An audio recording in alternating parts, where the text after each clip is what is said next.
Hello, Susan Mumford here, and welcome to the 9th in a 10-part video tip series for artists called Making It as an Artist in the 21st Century. This is in the lead up to a course with the same name starting soon on the 19th of September. So once you've finished watching this video, be sure to check out full course details via the link on this page. Last week we talked about selling art, and that leads to this week's tip, which is developing professional partnerships and collaborations. And here are a few to give you an idea. You've got gallerist, art dealer, art advisor, artist agent type relationships that you might have.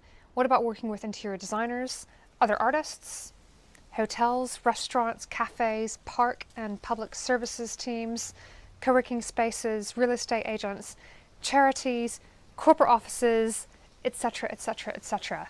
There are so many types of collaborations, and here's the reality about developing those relationships. They take time to build. The trick is building relationships, spotting opportunities, looking after yourself when it comes to the terms of working relationships, yet also seeing A, how you can help others, and B, how collaborations can be mutually beneficial. What you have to do is find ways of getting out to the world and meeting people, and then you can start to build relationships, sow the seeds for the future. What I'm going to do now is give you 3 top tips for developing mutually beneficial working collaborations that certainly benefit you. The first tip is to start with experiments. What I mean by this is, let's say you're starting to work with a company or an individual. What you do is you start out with a project. Perhaps you participate in a group exhibition, or you curate a one-off project, something like that. Do this openly as a trial so that all parties know that it's being done as an experiment. That gives you the opportunity to see what it's like to work with one another. And then, if everyone's happy to proceed, you can decide upon what's next in that collaboration, having started by building some firm ground. Now, the second tip is to put the terms of the collaboration into writing.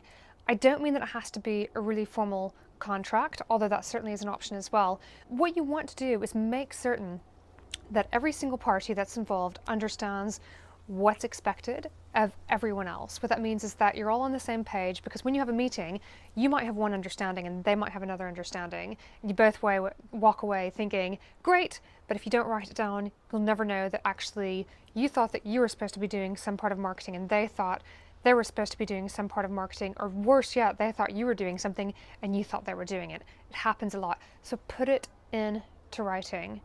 This also serves as an excellent reference point down the road. The third tip is to address problems as soon as they occur. This could be something that is extremely obvious that's gone wrong, or it could be something that is completely in your own head. If you don't address problems, then they just end up getting worse internally and for real, and that can really destroy relationships. If, on the other hand, you decide to address them bang on, you find good resolutions for them with the other party, which problem solving and addressing issues is a key to professional relationships, like any, can actually build stronger, longer-term working relationships with really excellent foundations. And then you also have an idea as how to address problems when they arise in future too. Sound good? Learn more about developing fruitful collaborations in the forthcoming course, Making It as an Artist in the 21st Century. Click the link on this very page to freely register your place.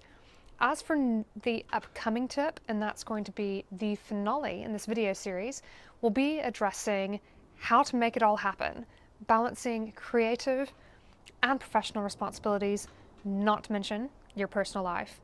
Stay tuned for updates via the Be Smart About Art mailing list, at Be Smart About Art on social media, and the YouTube channel. Art is your life. Make it your living.